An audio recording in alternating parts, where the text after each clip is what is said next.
How you doing, Trench? I'm back.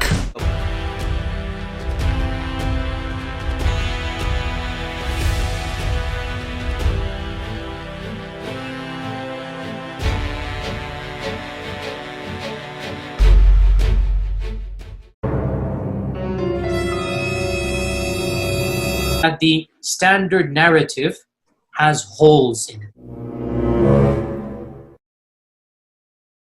And the Quran, there's only one Quran. There are no various versions or whatnot. It's one standard copy of the Quran across the Muslim world. That the standard narrative has holes in it. That's what I'm And the Quran, there's only one Quran. There are no various versions or whatnot. It's one standard copy of the Quran across the Muslim world. That the standard narrative has holes in it. This issue of ahruf and qira'at has troubled the ummah from the very beginning of times. Nothing new. Which is why I never brought this topic up myself. You will not find one lecture of mine about this issue. Which is why I never brought this topic up myself. You will not find one lecture of mine about this issue. Quran, people find so confusing. The topic is that of the various recitations of the Quran. This issue of ahruf and qira'at has troubled the ummah from the very beginning of times. Nothing new. People find so confusing the various different ways of how to recite the Quran. And when we say the various different ways to recite the Quran, we are not talking about different voices or different styles. We're talking about slight differences in pronunciations, slight differences in letters, slight differences in harakat. In other words, if you were to compare two printed Qur'ans, you're going to see differences between them. Which is why I never brought this topic up myself. You will not find one lecture of mine about this issue. And this is something that many people are unaware of and many people have heard but are not fully familiar with, especially those who have been exposed to some of our brothers who live in Algeria or Morocco or other North African countries. They recite the Quran in a slightly different way. Not just a voice or not just a speaking style, but also changes in letters and words and harakat. I don't like these idiots, and they are idiots, wallahi, because they're the ones who caused this. In this issue, they're utter idiots who did something haram. And I don't like saying this. This is not something you discuss amongst the masses, ya akhi.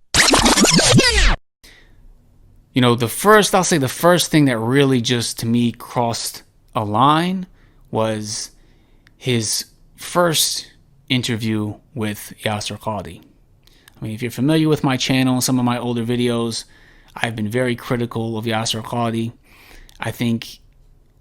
I personally think that he has said things, he's made certain stances so clear that his foundational understanding and perspective of Islam is incorrect.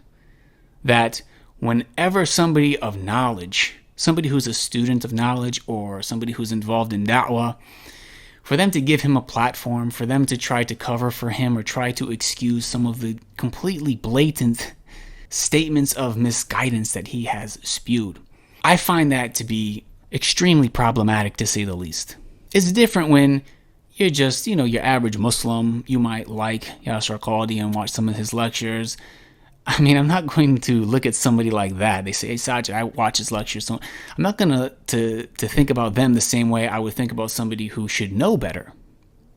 Somebody who should really understand the problematic things that they're doing by giving somebody who is spewing this misguidance a platform.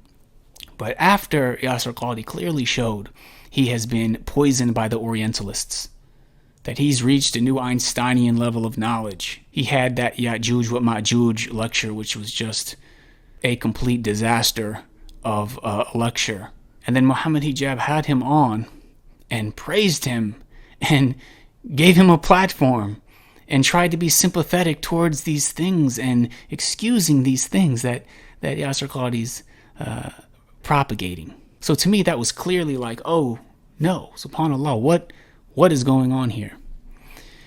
And then fast forward, after Yasir Qadhi then goes on to teach these Aqidah courses after having praised, the Orientalist universities and the Western thinking and shown how he's been so harmed by it, then he's teaching these classes with Orientalist texts on advanced Aqidah with no prerequisites, teaching books from Kuffar. Like, it's amazing. Then Mohammed Hijab has him on again. And this has to be probably the most damaging podcast, I think, to date in regards to the du'at and the destruction it caused. And it just really goes to show that when you have a platform and you're reaching potentially hundreds of thousands of people, it's really a big deal who you give a platform to, what you talk about, what information you put out there. Because Yasir Qadhi came on this time, and subhanAllah, if people couldn't tell from his clear language about his usul being messed up, we've just seen him progress and just expose himself. But then he goes on to Mohammed Hijab's platform and starts giving the preservation of the Quran question. Like, I'm speechless. I mean, not only did that happen, but both Mohammed Hijab and Yasir Qadhi consciously, after the fact, posted it and advertised it. It wasn't like it was a slip of the tongue on live television, like they were live streaming and they got caught up in the moment. No, they recorded it. They uploaded it. They advertised it. I mean, if this doesn't show you the absence of hikmah, of wisdom in somebody's da'wah, what can I even say? Ever since that podcast, subhanAllah, those of us who are involved in da'wah, like myself specifically, I'll talk from my own experience, the amount of comments I get from Christians, from people who are against Islam and they want to sow seeds of doubts in the minds of Muslims, over and over and over again, they use speech and quotes from Yasir Qadhi, from Mohammed Hijab's podcast, to try and do that. It's like every single day on social media. So for that podcast to put a question mark on that for people, I mean, the damage it caused, subhanAllah, it's beyond words. If you can't internalize and understand how horrible of a thing that happened, then I can't explain it to you. And I have to make one thing clear, because a brother, he just literally messaged me and said, you have to be so careful even talking about this topic because it's been something that has been so weaponized by the kuffar. Before Yasir Qadhi ever came out and said anything about the Quran, I knew his foundation is messed up. I literally made videos warning people against him, because it's clear once you have such messed up foundations, it's only going to get worse if you keep down that road, which he did. So somebody quoting Yasir Qadhi to me to try to prove something means nothing. It's very clear the Quran has been preserved. Yasir Qadhi having doubts about certain things, or whatever it is that he even said, whatever he himself believes, means nothing to me. He is not somebody who I get my deen from. He's not somebody I would recommend anybody get their deen from. If you've seen some of my videos on the matter, I've made that quite clear, and I've brought forth some clear proofs and arguments as to why that's the case. By the way, I'm a scuba diver. I'm an advanced rescue nitrox certified scuba diver, over 200 dives. So if you need a diver, believe me, I'm more than happy to go diving anywhere. When you do a deep dive is when things get very, very awkward and difficult. When you reach this level of idiocy, I mean, how do you even possibly respond to somebody who's such an ignoramus? I said, okay, let me log on to this here. Here's what he has to say in this clip. King Farouk, who then came to power in 1930, decided to put out a new edition for all of Egypt called the Farouk edition. The Farouk edition then took the Hafs text and made it Egypt-wide. 1936. Wow. That was so successful in Egypt. But before that, I forgot one thing. When they did this in Cairo, when they Muhammad al-Haddad did this in Cairo, they took all the other Qurans that were different than Hafs. They took it out into a boat and they sank them in the Nile.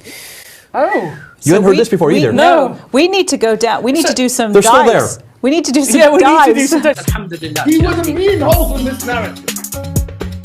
So Don't waste your time. We have 10 of them Oh, right yeah, here. We've already found 31 of them. Now this one actually did get me laugh out loud. Literally, I LOL'd when I saw this. This is comical. So apparently, all of the mushafs of Egypt in the reign of King Farouk, which is barely a century ago, that were not hafs, they were taken on a boat and they were dumped into the Nile. And now we have to go scuba diving to go retrieve them. Don't waste your time. We have 10 of them Oh, right yeah, here. We've already found 31 of them. By the way, I'm a scuba diver. I'm an advanced rescue nitrox certified scuba diver, over 200 dives. So if you need a diver, believe me, I'm more than happy to go diving anywhere. This is comical. Wallahi, where does one begin? I mean, you do realize, Mr. J, you do realize that, forget how ludicrous you sound, the sheer quantity of Qur'ans that would meet your criterion would not just sink a boat, they would block the entire Nile. I mean, I don't even understand. Do you listen to yourself speaking? You think all the copies of the Qur'an that didn't conform to the quote-unquote version, which again shows your ludicrousness, is this idea of dumping the Hafs text, that was chosen by Muhammad ibn al-Husayni al-Haddad in 1924, and that I suggested that all the Qurans in the world were dumped in the Nile. I went back to look at the video and I didn't see where I said that. I never said all the Qurans in the world were dumped. He didn't even understand. I guess maybe he just didn't watch the video very carefully, or I don't think he was intentionally trying to misquote me. It was actually a joke. If you notice, we're laughing about it. We're saying, isn't it interesting that they took out the other 29, we're assuming that there were 30 official ones. Hafs had been chosen in 1929 to standardize the test for high school students. High school students were coming and doing standardized tests, and they were coming up with all kinds of different references, Quranic references, that didn't agree. And this is the problem with the Qira'at. That's why they all are so different, and that's why they still are being printed today. So when you memorize it, you want to memorize it with the script that you have grown up with, the script that you have memorized. You want to make sure that there's a printing of it. And so in order to standardize these tests in Cairo, in the city of Cairo, they had to throw out all the others and ask Muhammad ibn al-Husayni Hazrat to choose one, and he chose the Hafs. And then they took the other ones. When I'm saying he took the other ones, the other ones of the high school students there who had brought them to the schools, those were taken out. And this is nothing more than a symbolism. It's symbolic, throwing them into the Nile. Of course, no one would suggest, and I don't know where he got this idea that I was making a suggestion that all the Qurans in the world at that time were thrown into the Nile. Anyways, nonetheless, he seemed to make... A large number of copies of the Holy Quran have been recently found and discarded in the street drainage system in one of the district of Taif, Saudi Arabia, report said. According to Tunisian daily Al Jarida, a 13-year-old boy found the copies and his father informed the police. Footage of the copies of the Quran found in street drains was broadcast on NBC satellite network, sparking anger among viewers. This is not the first time desecration of the Quran happens in Saudi Arabia. In 2013, Quran copies were found in the sewage system in Taif. Later that year, insulting the holy book by prison officials in Al-Har province led to protests in different parts of the country. In 2014, a Saudi citizen found torn copies of the Islamic's holy book in garbage cans, again in the city of Taif. The narrative has holes. Has holes. Has holes. That's what I'm going to say. The narrative has holes. Has holes. Has holes. The narrative has holes. Has holes. Has holes. That's what I'm going to say. The narrative has holes. Has holes. Has holes. The narrative has holes. Has holes. Do you listen to yourself speaking? You think all the copies of the Quran that didn't conform to the quote-unquote version has holes. The narrative has holes. Has holes. Which again shows your ludicrousness. Has holes. That's what I'm going to say. The narrative has holes. Has holes. Has holes. The narrative as There is no version. It is a printing that is being printed for the first, one of the first times by a printing press. The narrative has holes, has holes, has holes. The narrative. You think all the copies of the Quran that didn't conform to the quote-unquote version. That's what I'm going to say. The narrative has holes, has holes, has holes. The narrative has There is no holes, version. has holes, has holes. That's what I'm going to say. The narrative has holes, has holes, has holes. The narrative has holes, has holes, has holes. That's what I'm going to say. The narrative has holes, has holes, has holes. The narrative has holes, has holes, has holes. That's what I'm going to say. The narrative has holes. By the way, where does the origin of the story? Again, half myths, blatant exaggerations, ludicrous claims that those copies were destroyed respectfully. In the Muslim tradition, you will burn it because you don't want to throw it into the trash, or you will throw it into the water. So it's, even if that happened, it's not a big deal. Maybe 50 or something copies of a particular printing were disposed of.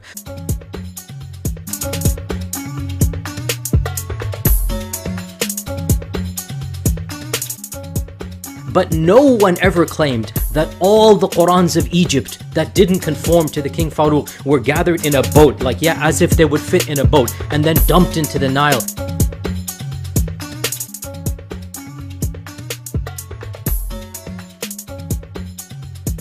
Alhamdulillah. He was a mean holes in this narrative.